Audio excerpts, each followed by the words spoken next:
Ever wonder who builds the stuff we use every single day? Like the roads we drive on, the bridges we cross, even the dams that, help power our cities? Yeah, it's easy to take that kind of infrastructure for granted. Totally. So today we're doing a deep dive into the world of civil engineering workers. And trust me, it's way more fascinating than you might think. Absolutely. We're using RoleCatcher's career guide as our blueprint for this deep dive. It's a great resource. Yeah, it's not just like your typical dry job description. Yeah. This thing is packed with insider knowledge. It really digs deep into what it takes to not just, survive, but actually thrive in this field. Mm-hmm. We're talking about the people who quite literally lay the groundwork for our society. That's right. And this guide covers it all, from the day-to-day tasks to the kind of long-term career paths you can take. It's amazing how much ground it covers. I mean, we see those massive structures every day, roads, bridges, dams, and they seem like they've always just been there, right? But the amount of work, the blend of physical stamina and then this meticulous attention to detail, it's pretty mind-blowing. Yeah, and it's actually getting even more complex, which is kind of reflected in the projected job growth. Yeah. This guide, it predicts an 11% increase in demand for these skilled workers by 2028. Wow. 11%. That's huge. Oh. And it's not just because we need more roads and bridges. It's the complexity of these projects, incorporating things like sustainable building practices and all of this advanced technology. So it's a good time to be in construction. Let's get into the nitty-gritty, though, the day-to-day reality. The guide doesn't sugarcoat it. We're talking working outdoors in all kinds of weather, sometimes at crazy heights or even in really tight spaces. It's not for everyone, right? Definitely not for the faint of heart. Yeah. You need a certain grit and adaptability to handle the unexpected. This isn't your typical 9-to-5 desk job. No kidding. So what does that actually look like? What's the social side of things? It's not just you and a jackhammer all day, is it? No. You're part of a much bigger team.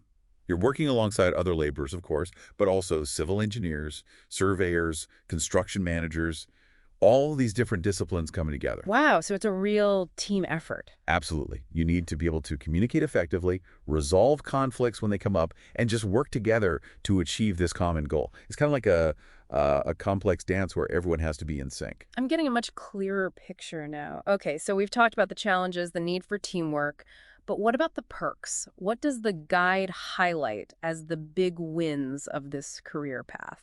Well, you had the obvious ones, right? Like good job security, which is, let's be honest, a big one these days. Yeah. Competitive salaries, too.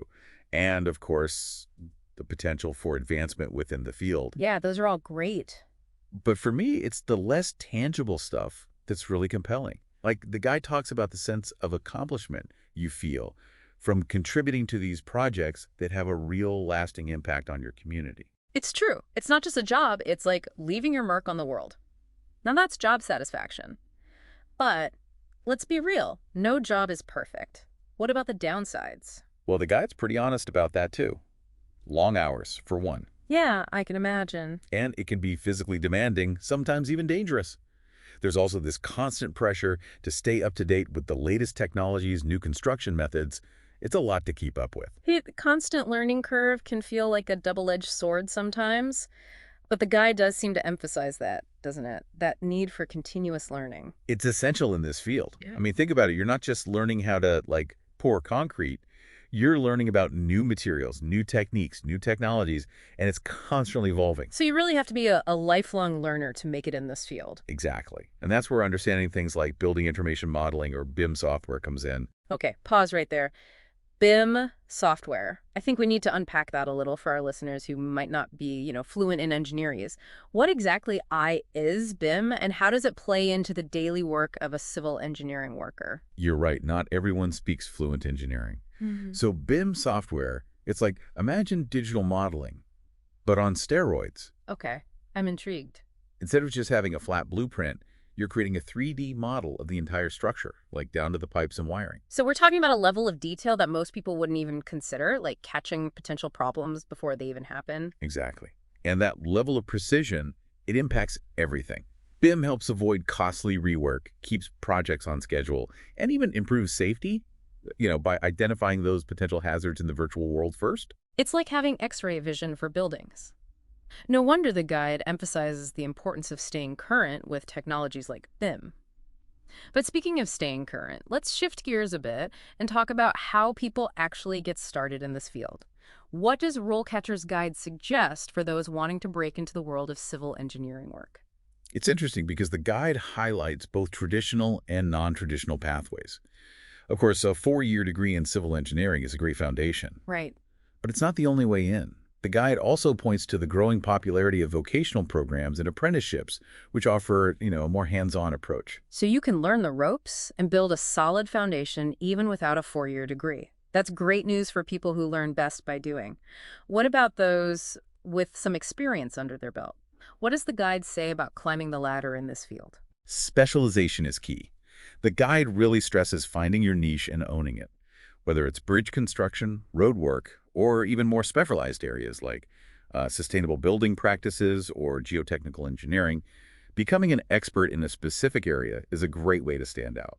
So it's about becoming the person people call for a particular type of project. What about the networking aspect? The guide touches on the importance of professional organizations, right? Absolutely. The guide specifically mentions the American Society of Civil Engineers, or ASE as it's more commonly known. Attending industry events, connecting with seasoned professionals, and staying updated on the latest advancements through organizations like ASCE can be invaluable. So it's not just what you know, but who you know, right? Or maybe, in this case, it's a healthy blend of both. Speaking of knowing your stuff, let's talk about job interviews. The guide features some pretty interesting questions that potential civil engineering workers should be prepared for. Some of them weren't what I expected at all. It's true.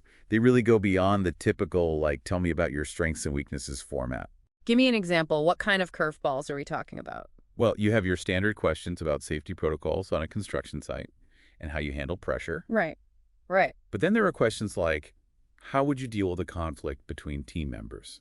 Or how would you ensure a project stays on schedule and within budget? They're looking for problem-solving skills and leadership qualities, even at the entry level. So they're not just looking for someone to follow instructions. They want someone who can take initiative and handle the unexpected. Which makes sense given the unpredictable nature of the work.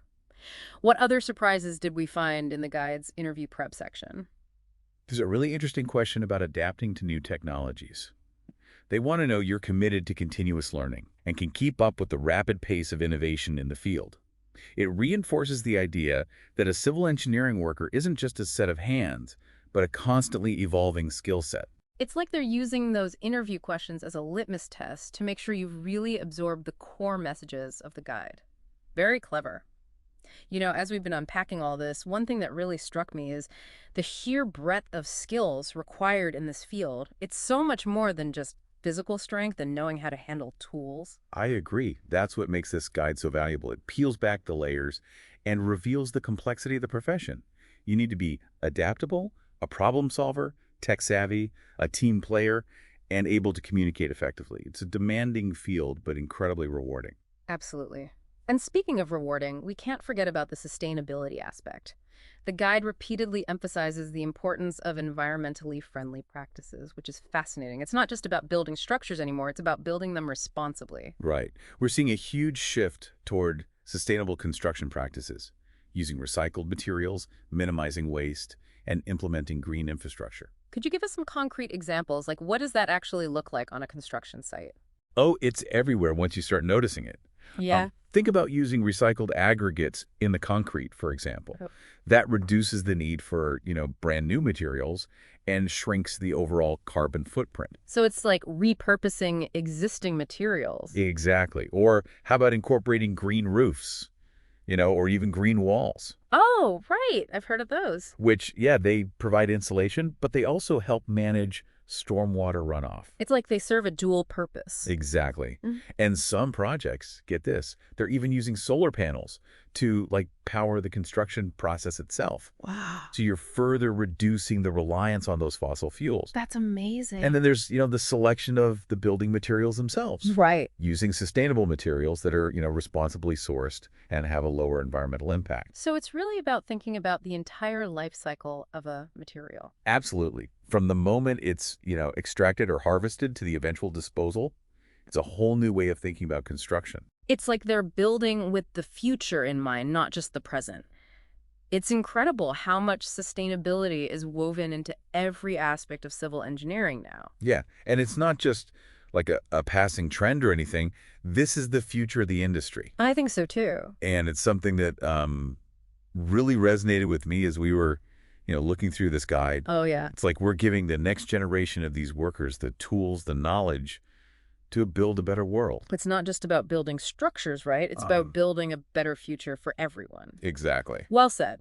And on that note, I think we've reached the end of our deep dive into the world of civil engineering workers. It's been awesome. I learn something new every time we do this, and this one really opened my eyes to just how much this field is changing. Me too. It's a great reminder that there's always more to discover, even about the things we think we know. Big thanks to RoleCatcher for the incredible career guide, which was like our map for this deep dive. And to our listeners, as always, keep those brains curious, and we'll catch you on our next deep dive.